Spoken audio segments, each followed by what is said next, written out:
The word of the day. You know, they used to write a few verses of poetry, go put it on the Kaaba and say challenge. So someone else would come and try to write the next verse. And then the poet himself would give his own verses. It was competition. And because of poetry, some tribes would get elevated and some would get it was their measure of excellence. So the Quran came and it gave the challenge, give 10 surahs like it. And they couldn't. It's not for lack of trying, they tried, but they couldn't. You know, one of the poets, I say this, بأدب جم, one of the poets, the Prophet sallallahu alaihi wasallam, when the verses وَالسَّمَاءِ ذَاتِ الْبُرُوجِ came, he gave it to the Sahaba. He goes, go put this on the Kaaba. وَالسَّمَاءِ ذَاتِ الْبُرُوجِ, go put this on the Kaaba. This is our challenge. Give us the next verse. So one of the poets came and he saw this. He goes, oh, this is easy. And he ran home. You know, took pen and paper and started to write, like, you know, وَالسَّمَاءِ ذَاتِ الْبُرُوجِ, what's next? And eventually he came, he wrote it down and he stuck it on the Kaaba. And this is what the poor soul had written. وَالسَّمَاءِ ذَاتِ الْبُرُوجِ وَالنِّسَاءِ ذَاتِ الْفُرُوجِ. Women are creatures with private parts. This was his poetry in comparison to وَيَوْمِ وَالسَّمَاءِ ذَاتِ الْبُرُوجِ وَالْيَوْمِ الْمَوْعُودِ وَشَاهِدٍ وَمَشْهُودٍ. There's no, and the Arabs themselves looked at it and go, oh, no, what an embarrassment. And others tried. One of the classic ones is Musaylima. Musaylima claimed prophethood. So he said that Allah has revealed to that prophet and he's revealed to me as well. So we are dual prophets. So he came to Amr ibn al-As. Amr ibn al-As is one of probably the most sharpest minds amidst, you know, in Arab history. A diplomat, an astute politician, a thinker, a strategist. Amr ibn al-As radiyallahu anhu wa ardah. So, you know, he's the type of man that will look at you and see through you. You know, there's little you could hide from Amr ibn al-As. So Musaylima came to him and he said, what's the latest that's been revealed on the Prophet of Hijaz? Now, Amr ibn al-As is not a Muslim at this stage. So he goes, what's the latest that's been revealed on the Prophet of Hijaz, as in the one from your tribe, because he's from the Quraysh as well. So Amr ibn al-As said, he goes, I think it's إِنَّا أَعْطَيْنَاكَ الْكَوْثَرَ فَصَلِّ لِرَبِّكَ وَانْهَرْ إِنَّ شَانِئَكَ هُوَ الْأَبْطَرُ. So he goes, something similar is revealed upon me. So he said, what's revealed upon you, Ya Musaylim?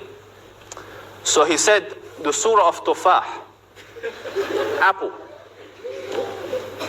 So he goes, read it to me. So he said, إِنَّا أَعْطَيْنَاكَ التُّفَّاحِ فَصَلِّ لِرَبِّكَ وَارْتَاحِ وَضَعْ عَنْكَ الصِّيَاحِ. Verily we have given you the apple, so pray to your Lord and relax and forget about your worries. So Amr ibn al-As is Amr. You know, Amr is no child. So he said, has a second one, has anything else been revealed, Musaylima? He goes, nah. He goes, Yalla ibda. He goes, because to our Prophet, Allah Rabbul Izzah revealed, Alam tara kayfa fa'ala rabbuka bi ashabil fil. So he figured, feel is the catchword here, let's do this one. So he goes, Al-filu mal-fil.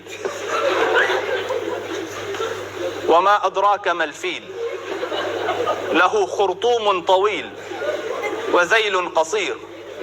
Because elephant, and what do you know of an elephant? It has a long trunk and a short tail.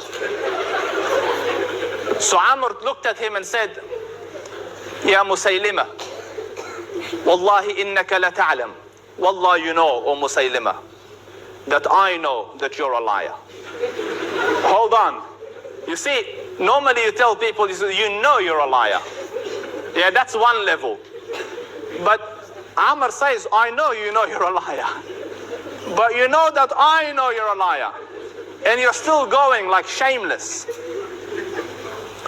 So they would try, and even today, you get Christians and in the Arab world try to concoct and make their Bible into Quranic version.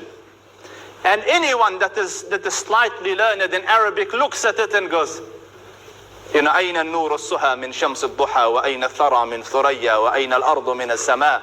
Where's the comparison with this and that? So linguistically it was a miracle. But the age of language kind of passed.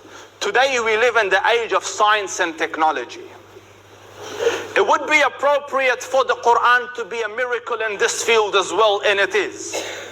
I want to share a personal story with you. And I was a grade 6 kid. And my teacher took me to SciTech. You know SciTech, it was called SciTech. I think it's called the planetarium now. That big little domish stuff that you drive by the freeway, you see it. SciTech, I went there. And they showed us, science and the stars and all that. And then a lady was doing a presentation. I was a young kid, grade 6. And she got a balloon. And inside the balloon, she had filled it with little, the punch holes things, those little paper cuts inside there. And the balloon was full. And then she got a needle and she went like that. And it burst and all the little stars went everywhere. And she said, this is how the universe was created. Like the Big Bang. Now, I started Hifz very early on in life.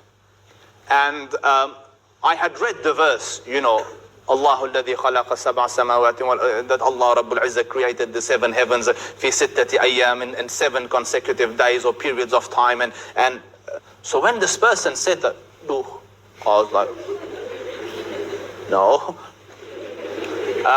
But what's a grade 6 kid gonna say, So it annoyed me, it really did. We come from a very conservative upbringing, so I was very unhappy. So I came home and it kind of went into the back burner. I forgot about it. And then I was watching the news. I remember it like today. It was in my uncle's house. And the news came on and they said, the discovery of the decade.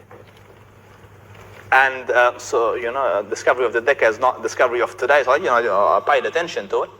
And they say it is confirmed that the world is made from the Big Bang. And I was like, that the world is made from the Big Bang. So what the lady had said, the birth was correct.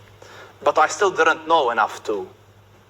So I grew up, I went to uni, and in uni my research started. And I came across this verse, and I want you to listen to it. قال سبحانه. So actually first, what's the Big Bang? So what they did, right, is they got infrared radiation, and they bounced it at the celestial bodies, at the different planets and things that are flying about in space. And they noticed that each time it takes it longer to come back, which means it's expanding, it's moving further and further away, because it's traveling further and further each time it comes back. So naturally, they figured if it's gone out there, if you rewind, it comes back to one point. So everything must have been joined together, and then it burst apart. So hence the Big Bang. So they said the discovery of the decade. So everything joined together, burst. So I'm researching, and I came across the verse, قال سبحانه, أَوَلَمْ يَرَ الَّذِينَ كَفَرُوا. Do not the unbelievers see أن السماوات والأرض كانتا رتقا ففتقناهما. Do not the unbelievers see that the heavens and earth were all joined together and we burst them apart? Big Bang to the dot. Yeah? Everything was joined together and we blew them apart. And then he continues, وَجَعَلْنَا مِنَ الْمَاءِ كُلَّ شَيْءٍ حَيٍّ. And from water we made everything living. Everyone is unanimous consensus that water is the source of life. You know, so when they look on Mars for life, they don't look for, you know, aliens walking, they look for water. So if there's water, there's probably life there. And the Quran mentions it 14 and a half centuries ago, where man had no clue. Like, how would a person in the desert walking sheep come to the conclusion that you see this whole heavens? كَانَتَا رَتْقًا. They were all joined together. They were zero volume. فَفَتَقْنَاهُمَا. And we burst them apart. And for those, and I met a person at school, and he said, this verse made me a Muslim. Like, when I came across it, what else are you going to say? He says it to the letter, that everything was joined together. And only the Creator will know how it came about at that time without any of the modern technology.